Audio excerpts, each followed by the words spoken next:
विकास विभाग के वर्ष 2023-24 के बजट के समर्थन में कटौती प्रस्ताव के विरोध में अपने विचारों को व्यक्त करने के लिए खड़ा हुआ हूं।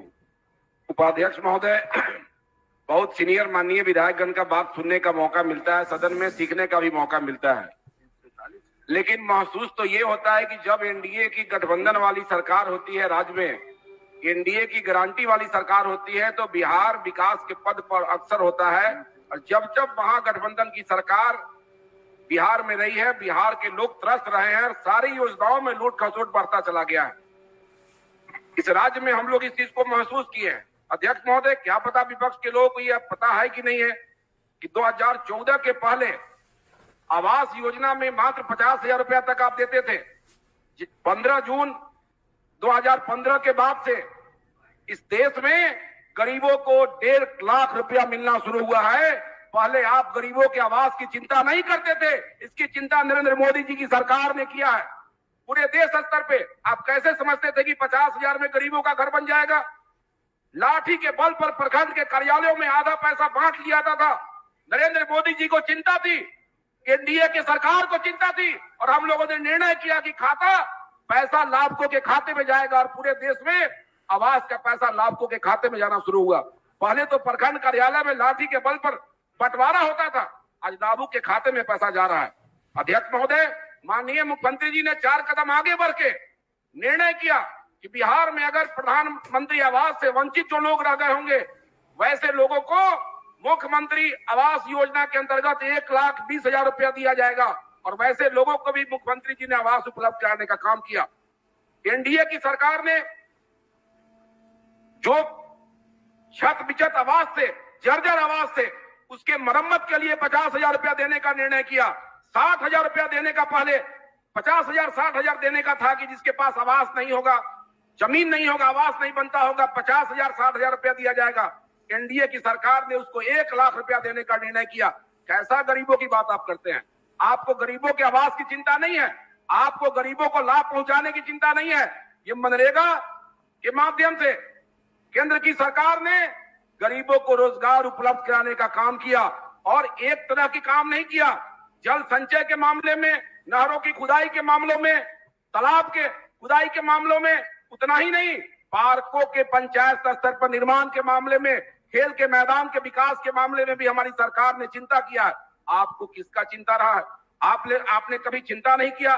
महोदय, पहले के प्रखंड कार्यालयों के जर्जर भवन को देखकर महसूस किया जाता था कि जहां बीडीओ को बैठने का जगह नहीं है, जहां सीओ को बैठने का जगह नहीं है, जहां प्रखंड के प्रमुख उप-प्रमुख को बैठने का जगह नहीं है, जहां पंचायत समिति के सदस्यों को बैठने का जगह नहीं है, जहां जिला परिषद के अध्यक्षों को बैठने का जगह नहीं है, जिला परिषद के मेंबरों को बैठने का जगह नहीं है, जहां मुखिया और पंचायत समिति वार्ड सदस्यों को बैठने का जगह नहीं है, उसकी चिंता हमारी सरकार ने किया है।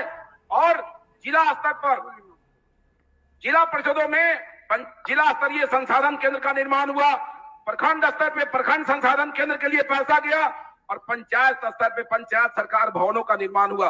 आज राज्य में 101 प्रखंडों में 101 प्रखंडों में आईआरडीएफ परियोजना के अंतर्गत प्रखंड सूचना प्रौद्योगिकी केंद्र का निर्माण हुआ। उतना ही नहीं हुआ, 82 प्रखंडों में प्रखंड सह अंचल भवन,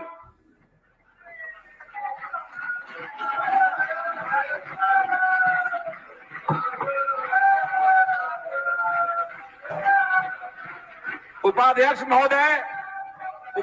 महोदय, हम लोगों की एनडीए की सरकार का काम कितना बेहतर है, आज इस बात का प्रमाण है कि कांग्रेस के पूर्व मंत्री भी भारतीय जनता पार्टी के पक्ष में बैठ के एनडीए सरकार के पक्ष में बैठते हैं।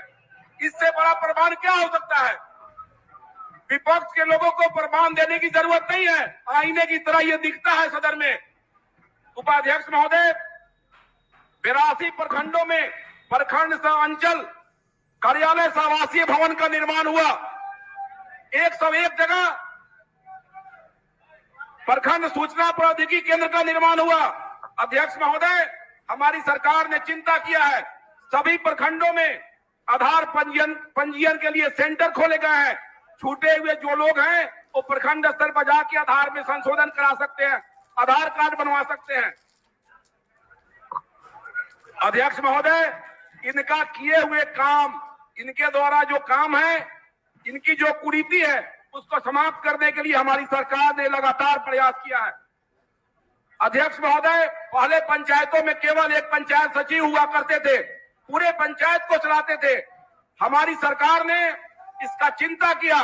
पंचायतों में आवास सहायक है, प्रखंड के आवास पर्यवेक्षक होते हैं, उतना ही नहीं है, मनरेगा के सफल संचालन के लिए पंचायतों में रोजगार सेवक है, लेखापाल है, तकनीकी सहायक है। हमारी सरकार ने रोज मनरेगा को सुदृढ़ करने के लिए सैकड़ों अच्छे अच्छे उपाय करने का काम उन्होंने किया है। उपाध्यक्ष महोदय, मेरा माननीय मंत्री जी से एक सुझाव होगा, माननीय मंत्री जी से मेरा एक सुझाव होगा कि भारत सरकार ने ये ग्रामीण विकास, माननीय उपाध्यक्ष महोदय, माननीय मंत्री जी को मेरा एक सुझाव है कि ग्रामीण विकास मंत्रालय भारत सरकार ने 1/11/2021 को प्रत्येक राज्य के प्रधान सचिव को निर्देश दिया था कि डीआरडीए को भंग करते हुए डीआरडीए के कर्मियों का समायोजन जिला परिषद में या जिला योजना में या ग्रामीण कार्य में, पथ निर्माण में, किसी भी लाइन डिपार्टमेंट में डीआरडीए के कर्मियों का समायोजन किया जाए। लेकिन मुझे नहीं मालूम किस कारणों से 2021 का ये आदेश है और ये आज तक लंबित पड़ा हुआ है। हम माननीय मंत्री से चाहेंगे कि डीआरडीए के अध्यक्ष भी जिला परिषद के अध्यक्ष होते हैं। हम माननीय मंत्री से आग्रह करेंगे कि डीआरडीए को भंग करते हुए इनके कर्मियों का समायोजन